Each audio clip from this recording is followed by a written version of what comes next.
Meu nome é David e tudo isso aconteceu quando eu ainda era um adolescente. Minha família morava em uma pequena propriedade no interior de Pernambuco, perto da cidade de Bezerros. Nosso sítio ficava isolado, rodeado por plantações de milho e um pequeno matagal que terminava em um grande açude. Esse açude era essencial para nós, tanto para a irrigação quanto para o consumo, mas ele sempre teve uma aura estranha, algo que até hoje me deixa desconfortável. Era uma noite quente de setembro, e eu estava sentado na varanda da casa, tentando escapar do calor abafado. Minha mãe tinha me pedido para recolher algumas ferramentas que meu pai havia deixado perto do açude mais cedo. Eu nunca gostei de ir até lá à noite. A área era escura e cercada por um silêncio quase opressor. Mas, como não queria levar uma bronca, peguei uma lanterna e fui. Enquanto atravessava o quintal e seguia pela trilha que levava ao açude, o ar parecia mais pesado. Era uma sensação que eu não conseguia explicar, como se algo estivesse me observando. Quando cheguei ao local, a água estava tão parada que refletia a luz da lua como um espelho. Comecei a procurar as ferramentas, mas logo notei algo estranho, uma figura de branco parada na margem oposta. Minha primeira reação foi pensar que era minha irmã ou alguma vizinha que tivesse vindo ali por algum motivo. Mas, quanto mais eu olhava, mais percebia que havia algo errado. A figura não se mexia, ela apenas estava ali, imóvel, com o olhar fixo na água. O vestido branco parecia brilhar sob a luz da lua, e um arrepio percorreu meu corpo. "Quem está aí?" gritei, tentando soar corajoso. Não houve resposta. Senti meu coração disparar, mas continuei olhando, tentando entender o que estava vendo. Foi quando ouvi o som de um choro baixo, quase como um lamento, vindo da direção dela. Era tão suave que eu pensei ter imaginado, até que ficou mais alto e ecoou pela noite. O som era de uma tristeza profunda, algo que fazia meu peito doer. Sem pensar duas vezes, peguei as ferramentas e corri de volta para casa. Quando cheguei, minha mãe percebeu que algo estava errado. Contei o que tinha visto, mas ela apenas fez o sinal da cruz e disse para eu não falar mais sobre isso. "É melhor não mexer com essas coisas, David", ela disse, com um tom que misturava medo e autoridade. Nos dias seguintes, tentei esquecer o ocorrido, mas parecia que o açude estava sempre em meus pensamentos. Comecei a ouvir histórias de vizinhos que também haviam visto uma mulher de branco por ali. Alguns diziam que ela era o espírito de uma mãe que havia se afogado tentando salvar o filho pequeno que caiu na água. Outros acreditavam que ela era uma assombração antiga, ligada às terras antes mesmo de nossa família chegar ali. Apesar do medo, eu precisava de respostas. Uma noite, tomei coragem e decidi voltar ao açude. Levei meu amigo comigo. Ele era o tipo de pessoa que nunca acreditava nessas coisas e estava sempre pronto para desafiar o que considerava superstição. Chegamos ao açude perto da meia-noite. A lua estava alta, e o silêncio era quase insuportável. Ficamos ali por um tempo, olhando para a água, mas nada aconteceu. Leandro começou a rir de mim, dizendo que tudo não passava de imaginação. Foi quando o choro começou novamente. Era baixo no começo, mas foi crescendo até preencher o ar ao nosso redor. Leandro parou de rir e ficou pálido. Olhei para a margem oposta, e lá estava ela novamente, a mulher de branco, parada com o olhar fixo em nós. Desta vez, ela se moveu. Começou a andar em nossa direção, mas algo estava errado. Seus pés não tocavam o chão, e o movimento era suave, quase como se estivesse flutuando. O frio ao nosso redor aumentou, e minha respiração formava nuvens brancas, apesar do calor. Não esperei para ver o que aconteceria. Puxei Leandro, e corremos de volta para casa. Nunca o vi tão assustado. Ele não disse uma palavra durante o caminho e, no dia seguinte, foi embora mais cedo do que o previsto. Algumas semanas depois, meu pai comentou que algo estranho estava acontecendo no açude. O gado começou a evitar o lugar, e algumas aves que geralmente pousavam na região desapareceram.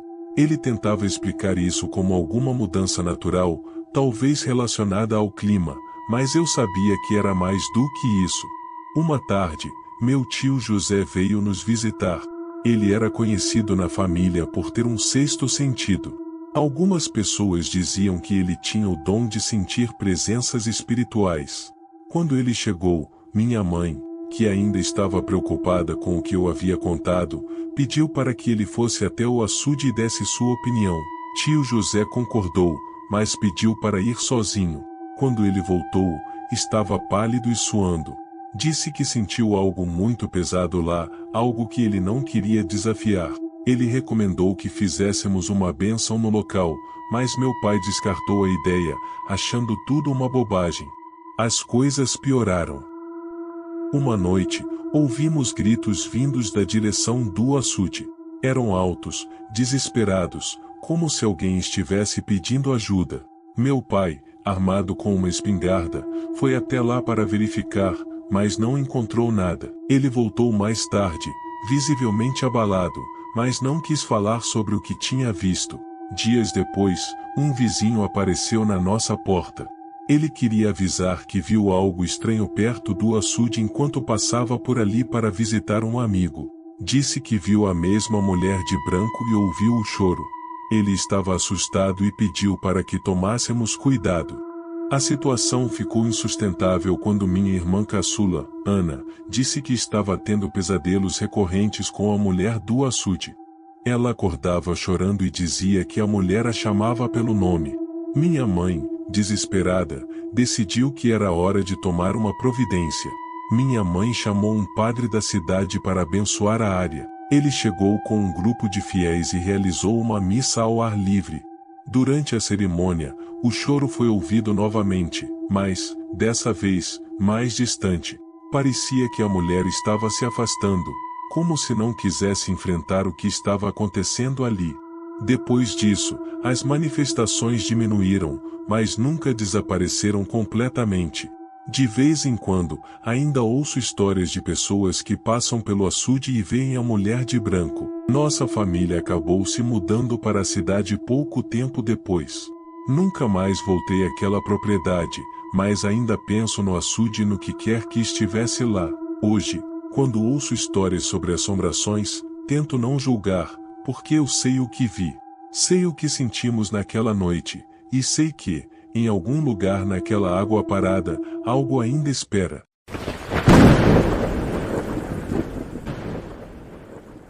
Cresci ouvindo meu avô falar sobre assombrações e coisas estranhas que aconteciam na fazenda dele, mas sempre achei que eram só tentativas de manter a gente longe do perigo, como qualquer adulto faz com criança. Porém, teve uma noite em particular que mudou minha forma de pensar. Essa é uma história que vivi em primeira mão, e até hoje me arrepio ao lembrar. Era o final dos anos 90, e eu tinha acabado de voltar de Belo Horizonte para passar um tempo na fazenda da minha família, no interior de Minas Gerais. Depois de muitos anos morando na cidade, voltar para o campo era um alívio. A fazenda era grande, com vastos campos de milho que pareciam não ter fim. Meu avô, já aposentado, ainda vivia ali com minha tia-avó e poucos funcionários. Era um lugar tranquilo, ou pelo menos deveria ser.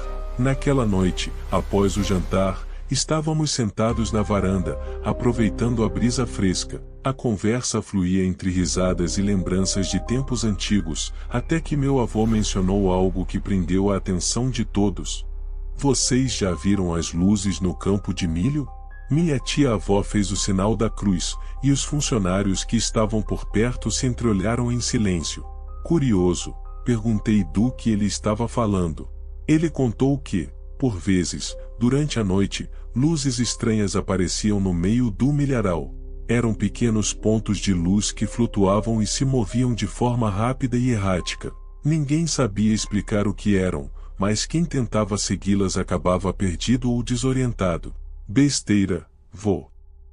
Deve ser reflexo de alguma coisa ou vagalumes, se retruquei. Mas ele balançou a cabeça com um olhar desconfortável. Não são vagalumes, meu filho. Vagalumes não deixam a gente perdido no meio do campo. Nem fazem a gente ouvir coisas. Aquilo me intrigou, mas a conversa mudou de rumo e, logo, todos foram dormir. Porém, eu não conseguia tirar aquilo da cabeça. Resolvi que, se tivesse oportunidade, iria até o milharal para ver essas luzes por mim mesmo. A oportunidade veio mais cedo do que eu esperava. Por volta de 1h da manhã, acordei com um barulho estranho vindo de fora. Era um som baixo, quase como um zumbido, mas que também lembrava um sussurro. Levantei da cama e fui até a janela. O campo estava escuro, mas, ao longe, vi algo que me fez congelar, pequenos pontos de luz movendo-se pelo meio do milharal. Minha curiosidade foi maior que o medo. Peguei uma lanterna, calcei minhas botas e saí sem fazer barulho. A noite estava fria, e o ar parecia mais pesado do que o normal. Conforme me aproximava do milharal, o som ficava mais claro. Não era exatamente um zumbido, era como se fossem várias vozes sussurrando ao mesmo tempo, em uma língua que eu não conseguia entender. Cheguei à entrada do milharal e desliguei a lanterna.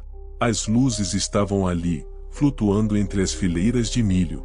Eram menores do que eu imaginava, do tamanho de uma bola de gude, mas brilhavam com intensidade suficiente para iluminar o caminho ao redor delas. Fiquei observando por alguns minutos, tentando encontrar alguma explicação racional, mas quanto mais eu olhava, mais elas pareciam desafiar a lógica. De repente, uma das luzes parou e olhou para mim. Não sei explicar como, mas tive a clara sensação de que ela estava ciente da minha presença. Meu coração disparou, mas, antes que eu pudesse reagir, ela começou a se mover na minha direção. Contra todas as minhas intuições, dei uns passos para dentro do milharal. As luzes continuavam a se mover, sempre mantendo uma certa distância, mas me guiando para mais fundo no campo. O som ao meu redor ficou mais alto, e comecei a sentir uma sensação estranha, como se o tempo estivesse desacelerando. Não sei por quanto tempo andei, mas, de repente, percebi que não sabia mais onde estava. As luzes desapareceram, e tudo o que restou foi o som do vento passando entre os milhos. Tentei voltar, mas o caminho parecia diferente. Cada fileira de milho era igual à anterior, e comecei a entrar em pânico. Foi então que ouvi um grito. Era distante, mas suficiente para me gelar até os ossos. Corri na direção contrária, sem pensar em mais nada. Meu peito ardia, e minhas pernas pareciam ceder, mas eu não parava. De repente, tropecei e caí. Quando levantei os olhos, vi uma figura parada à minha frente. Era uma mulher, ou pelo menos parecia ser. Vestia algo que lembrava roupas de trabalho antigas, e seu rosto estava encoberto por sombras. Antes que eu pudesse dizer qualquer coisa, ela apontou para trás de mim.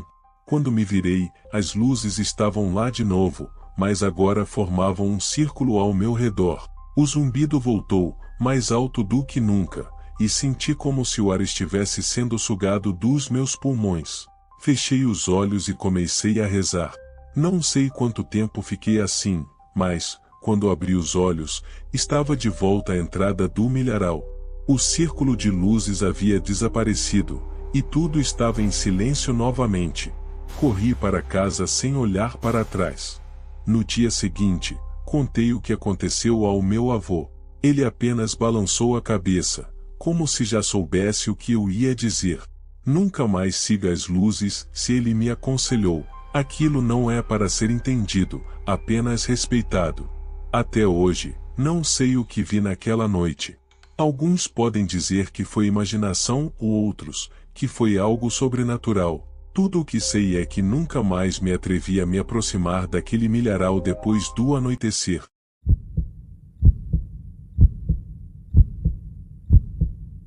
Sou mãe de 2 filhos e cuido deles alternadamente com o pai, mês a mês.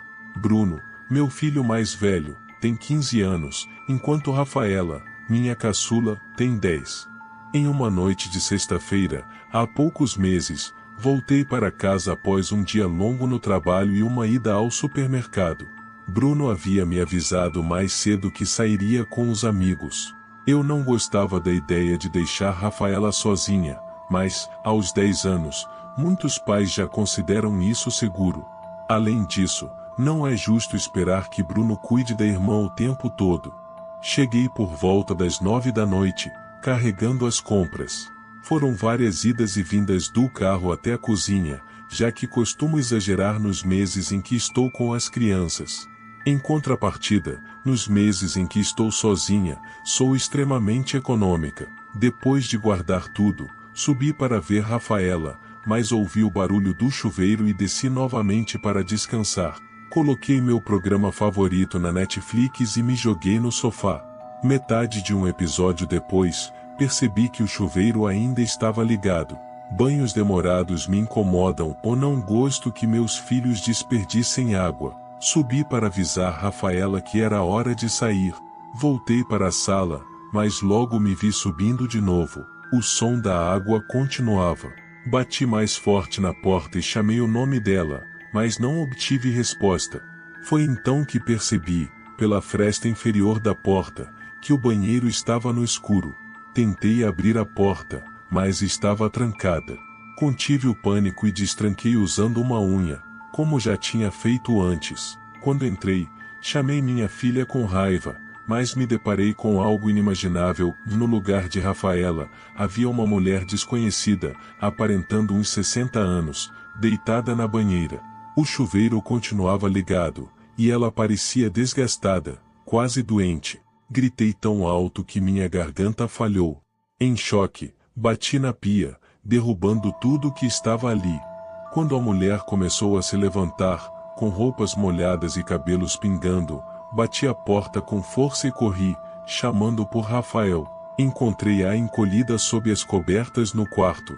Tirei-a de lá e, ao passar pelo banheiro, vimos aquela figura imóvel na porta. Seus olhos eram vazios, e ela se movia como um fantasma. Peguei meu celular e nos tranquei no quarto de hóspedes no porão, ligando para a polícia. Enquanto esperávamos, Rafaela explicou, assustada, que pensou que eu tivesse chegado em casa, mas correu para se esconder ao ver a mulher subindo as escadas. Bruno havia saído e deixado a porta da frente aberta. Felizmente, a polícia chegou rapidamente. Relatei aos oficiais o que Rafaela tinha me contado e descrevi a mulher. Expliquei que ela estava encharcada, o que dificultou dar mais detalhes sobre seu cabelo, além de ser longo e grisalho. Antes disso, já tínhamos vasculhado a casa inteira para garantir que ela não estava mais lá. Olhamos debaixo das camas, dentro dos armários e atrás da cortina do chuveiro. Era como se ela tivesse desaparecido tão facilmente quanto entrou. Provavelmente, ela estava sob influência de drogas. Nunca vi alguém que parecia completamente fora de si, mas, ainda assim, conseguia andar. Mesmo que a tivessem encontrado, não sei se teria cabimento prestar queixa, já que nada aconteceu além do susto. E, claro, Bruno ouviu uma bela bronca por ter deixado a porta destrancada. Agora, faço questão de lembrá-lo disso sempre.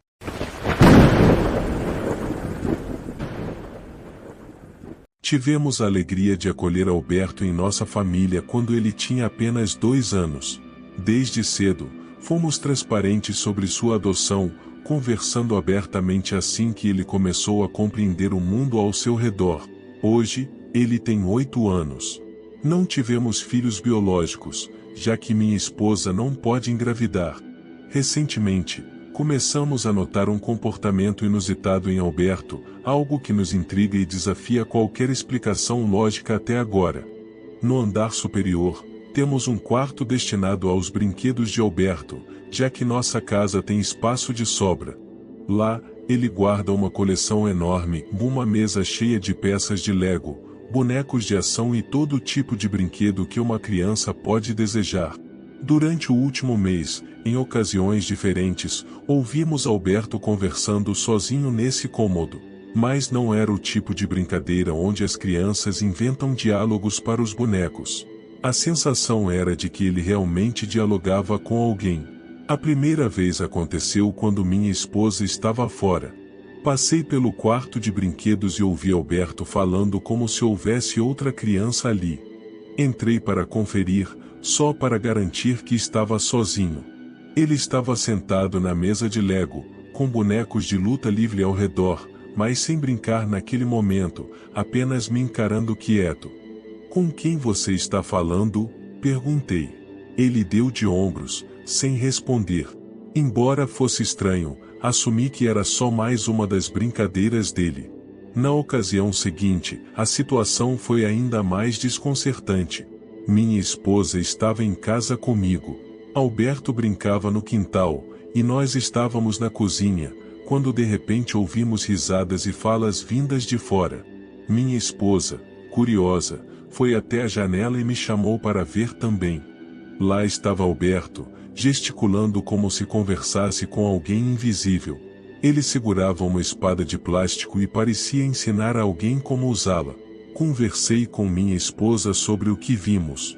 Ela achava que Alberto provavelmente tinha um amigo imaginário e disse que era normal. Eu, no entanto, não tinha tanta certeza. Alguns dias depois, algo ainda mais estranho aconteceu. Era noite, por volta das 9, hora de dormir, porque ele tinha aula no dia seguinte. Alberto ainda estava no quarto de brinquedos. Resolvi deixá-lo brincar mais um pouco antes de insistir para ir para a cama. De repente, ouvi risadas e aquela voz familiar, como se ele estivesse novamente interagindo com seu amigo. Fui até o quarto para observar. Assim que abri a porta, vi a porta do armário de brinquedos se fechando sozinha. Alberto estava parado no meio do quarto, cercado por brinquedos espalhados. "Quem está no armário?" perguntei, tentando manter a calma. Ouvi um som vindo de dentro, como se algo tivesse caído, provavelmente um brinquedo grande. Repeti a pergunta: "Quem está no armário?" Ele respondeu de imediato, gritando: "George." Abri a porta do armário, esperando encontrar algum amiguinho escondido ali dentro. Imaginei que minha esposa pudesse ter permitido que uma criança passasse a noite conosco sem me avisar. Mas não havia ninguém no armário, apenas brinquedos empilhados. Peguei Alberto, mesmo com ele protestando, e o levei para o quarto, insistindo que era hora de dormir. Depois, contei à minha esposa o que havia acontecido e a porta do armário fechando sozinha, o barulho do brinquedo caindo e o que Alberto havia dito. Ela achou que eu estava tentando fazer uma piada, mas percebeu que eu estava completamente sério. Naquela noite, fui despertado por ruídos vindos do final do corredor, do quarto de brinquedos. Dormimos sempre com a porta aberta, então o som era nítido o suficiente para me incomodar. Acordei minha esposa, e com um olhar de entendimento, decidimos investigar. Sem fazer barulho, caminhamos na ponta dos pés até o quarto. Quando chegamos, percebemos que Alberto não estava lá. No entanto, o som continuava e um clique repetitivo vindo do armário. Enchi-me de coragem para abrir o armário na frente da minha esposa. Assim que puxei a porta, o som cessou. Revistamos o interior cuidadosamente, procurando algum brinquedo eletrônico ou qualquer coisa que pudesse ter causado aquele barulho, mas não encontramos nada. Acho que foi naquele momento que minha descrença no sobrenatural começou a ruir. Na manhã seguinte, acordei assustado com o grito da minha esposa. Ela estava segurando nossa foto de casamento, o que me deixou sem palavras, e não só o vidro, mas a foto e até mesmo a moldura estavam quebrados perfeitamente ao meio, separando nós dois na imagem. Diante disso, decidimos sair de casa imediatamente. Pegamos Alberto e fomos passar uma semana na casa da minha mãe, buscando um pouco de paz e segurança. Depois desse tempo, minha esposa e eu voltamos apenas para colocar a casa à venda. Tudo parecia calmo nos dias seguintes, então resolvemos buscar Alberto novamente. Mas a decisão já estava tomada e nos mudaríamos. Um mês depois, estávamos fora dali, começando nossa vida em outro lugar.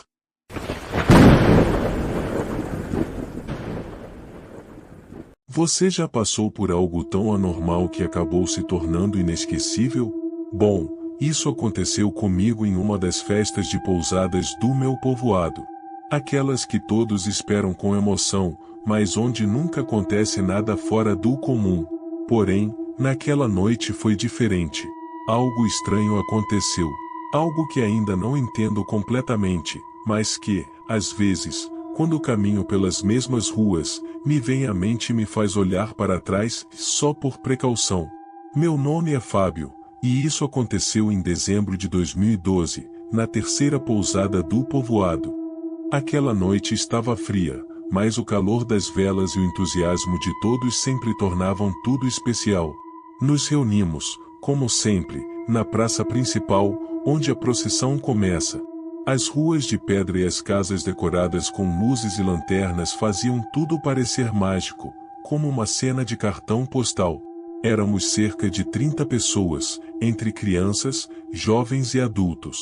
Eu estava com minha irmã e meus primos, prontos para cantar e aproveitar a noite. Começamos a caminhar com as velas acesas, cantando em nome dos céus. As crianças corriam na frente, os adultos cuidavam para que ninguém tropeçasse, e tudo parecia normal. Bom, pelo menos no início. Depois de passar pela primeira rua, algo estranho começou a acontecer. Alguém comentou que ouvia um eco estranho de nossos passos, como se alguém mais estivesse atrás do grupo. Pensamos que poderia ser algum atrasado que chegou depois, mas ao olhar para trás, não vimos ninguém.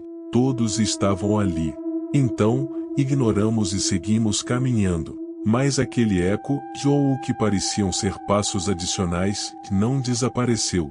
Eram diferentes dos nossos, mais pesados, como se fossem de alguém muito grande, pisando com força. Cada vez que parávamos para cantar em frente a uma casa, os passos também paravam. E, quando voltávamos a andar, lá estavam novamente, nos seguindo. No início, ninguém comentou nada, mas dava para sentir algo estranho crescendo entre o grupo. Algumas crianças até começaram a segurar as mãos dos pais, como se também percebessem a atmosfera pesada. Em um momento, decidimos parar de repente, e todos ao mesmo tempo, para ouvir com atenção. E foi aí que confirmamos, os passos não eram de nenhum de nós. Ouvimos claramente o som de passos avançando alguns metros depois de termos parado. Era um som seco, como se alguém estivesse pisando forte nas pedras da rua. Alguns olharam para trás, mas não havia ninguém. Só a rua vazia. A procissão continuou, mas o ambiente já não era o mesmo. As pessoas ainda cantavam, mas faziam isso mais baixo, como se não quisessem chamar atenção. Enquanto caminhávamos, as velas começaram a piscar, como se um vento repentino, demais que não sentíamos, e estivesse tentando apagar as chamas. Não estava ventando. Lembro disso perfeitamente, mas as velas pareciam apagar sozinhas e depois acender de novo. Quando chegamos à penúltima casa, onde a rua de pedras terminava e começava um trecho de terra, Dona Rosa disse algo que nos deixou paralisados. Ela apontou para o chão e disse: "Olhem as pegadas." Todos olhamos, e o que vimos nos deixou sem palavras. Na terra úmida, ao lado de nossas pegadas normais, havia outras marcas. Não eram de sapatos, nem de pés descalços. Pareciam de cabras gigantes. Era como se algo tivesse caminhado entre nós. Alguém tentou explicar, dizendo que talvez fosse de um animal que andou por ali, mas não havia como. As marcas eram grandes demais e estavam alinhadas, como se fossem de algo que andava ereto. Alguns sugeriram voltar, mas outros insistiram que precisávamos terminar a procissão. Então, seguimos em frente, embora com mais medo do que vontade. Os sons continuaram nos acompanhando e se tornaram ainda mais nítidos. Desta vez, pareciam mais altos, como se algo não tivesse gostado que percebemos sua presença. Finalmente, chegamos à última casa, onde sempre terminamos a procissão com as orações finais antes de ir à igreja. Mas, ao chegar, ninguém queria entrar. As pegadas não estavam apenas no caminho, já agora, também estavam no quintal da casa e seguiam até a porta principal. Decidimos rezar do lado de fora, com as velas acesas, esperando que isso nos desse alguma segurança. Enquanto rezávamos, alguém percebeu que as marcas continuavam mais adiante, em direção à igreja do povoado. O padre que estava conosco pediu que o acompanhassem até a igreja para abençoá-la. Ao chegar, as pegadas terminavam bem na porta da igreja, como se algo estivesse nos esperando ali. O padre abriu a porta com cuidado e, por dentro, tudo parecia normal. Ainda assim, ele decidiu abençoar o lugar e rezar conosco uma última vez. Naquela noite, ninguém falou mais sobre o que aconteceu. No dia seguinte, os moradores começaram a contar que, durante a madrugada, ouviram passos do lado de fora de suas casas, como se algo estivesse caminhando pelas ruas. Depois de tudo o que vimos e ouvimos naquela noite, não há muitas explicações possíveis. A maioria dos vizinhos chegou à mesma conclusão de naquela noite, o diabo esteve em nosso povoado. Essa ideia ainda me arrepia, porque, quando você pensa nisso, entende que não estávamos sozinhos, e o que nos acompanhou não era algo bom.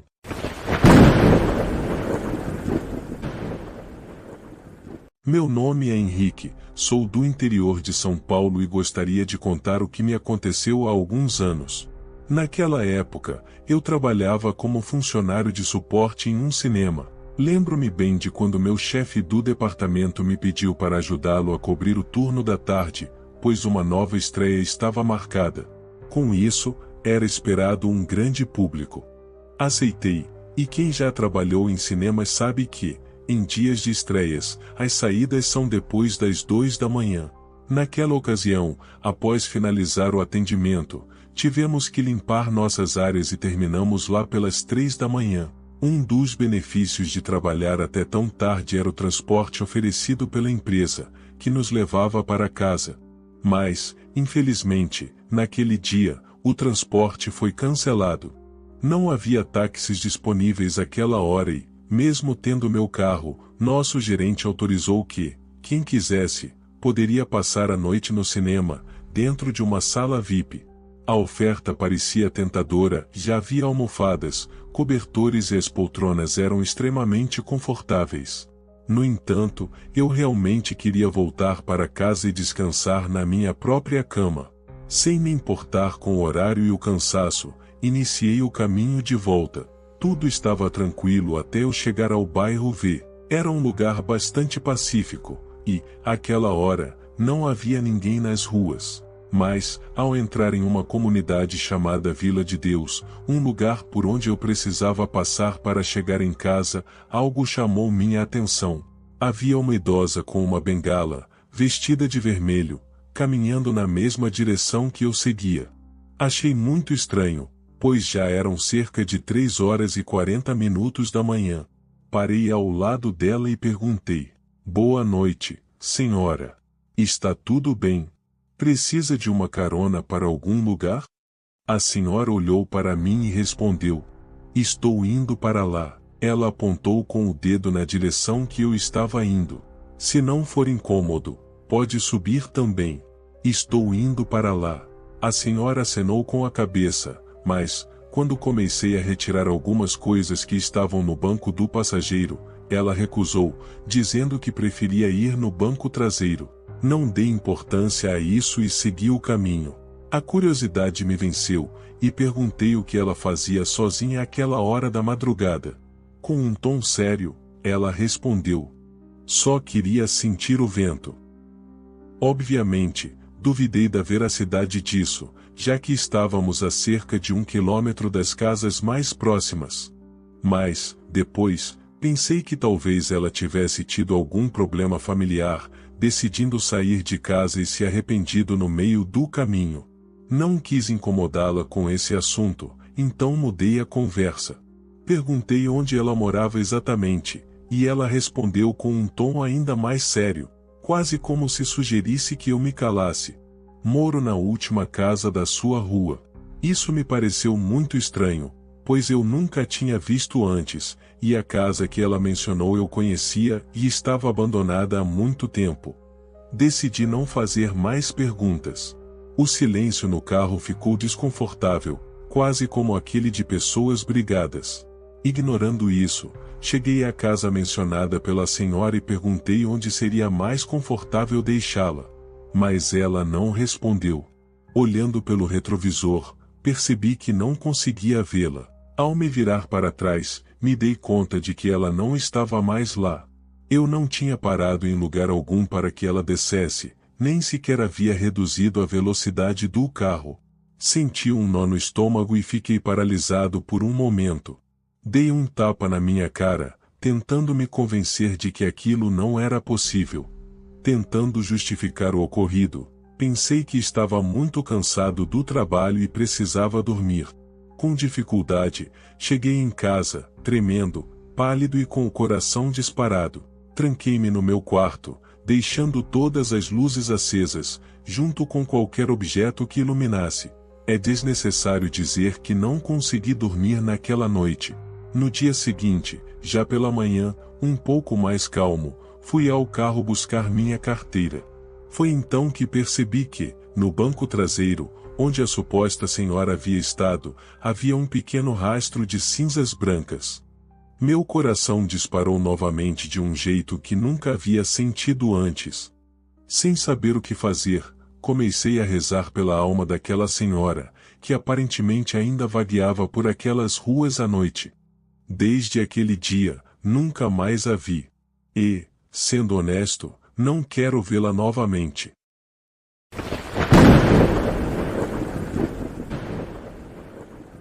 Estava chovendo lá fora, e eu tinha apenas 8 anos de idade. Meu nome é Júlia. Lembro-me de estar sentado no chão da sala de estar, jogando um jogo de tabuleiro com minha cuidadora, Nina. Meus pais haviam ido visitar minha avó, que não estava se sentindo bem. Eles preferiram que eu ficasse em casa, então Nina ficou comigo naquela noite. A chuva era forte, batendo nas janelas e fazendo a casa parecer uma pequena bolha acolhedora. Nina era legal, e eu gostava dela. Sempre alegre, ela tinha um sorriso contagiante e adorava contar histórias bobas que me faziam rir. Estávamos profundamente concentrados no jogo quando ouvimos uma batida na porta. Foi inesperado. Meus pais não voltariam por horas. Nina se levantou, parecendo curiosa. "Quem será?" ela perguntou, caminhando até a porta. Continuei sentado, as peças do jogo espalhadas ao meu redor. Não sentia medo, apenas curiosidade. Nina abriu a porta, e ali estava uma garota encharcada pela chuva. Ela parecia um pouco mais velha que minha cuidadora. Seu cabelo estava grudado no rosto, e ela tremia ao falar: "Meu carro quebrou. Posso usar seu telefone?"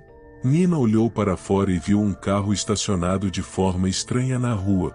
O motor ainda estava ligado, com os faróis fracos iluminando a chuva.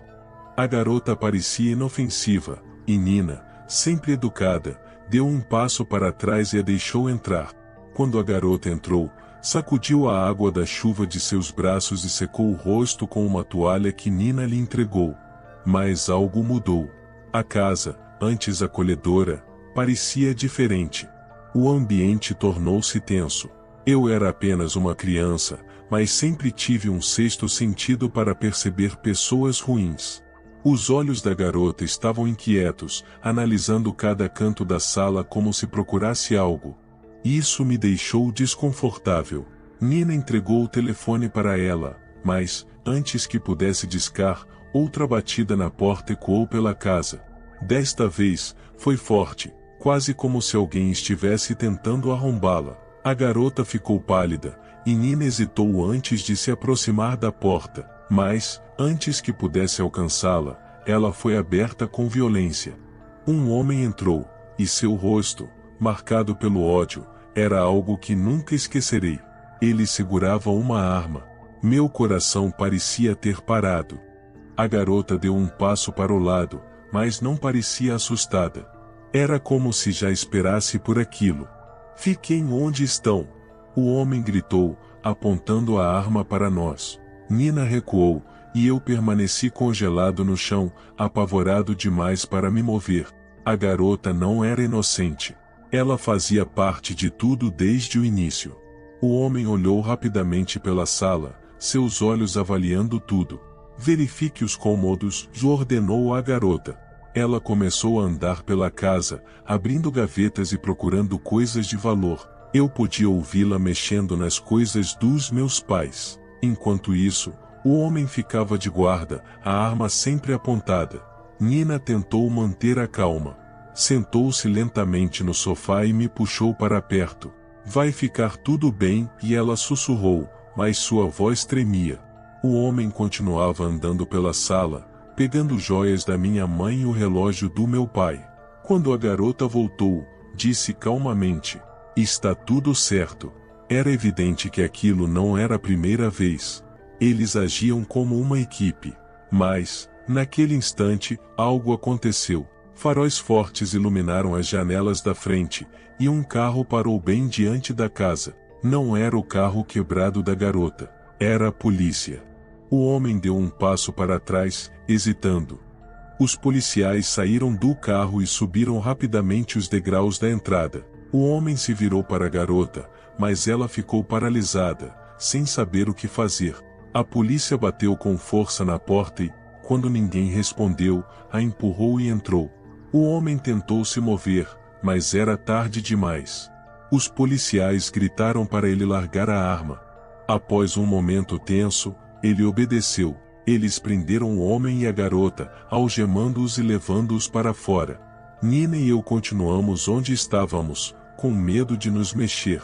Foi só quando um dos policiais veio verificar como estávamos que percebi que havia acabado. Nosso vizinho notou o carro estranho e chamou a polícia. Meus pais voltaram para casa pouco depois, chocados e aliviados ao nos encontrar em segurança.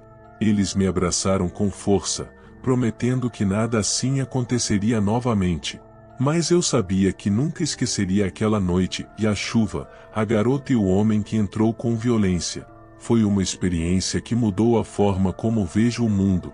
Mesmo agora, quando chove, lembro-me de tudo.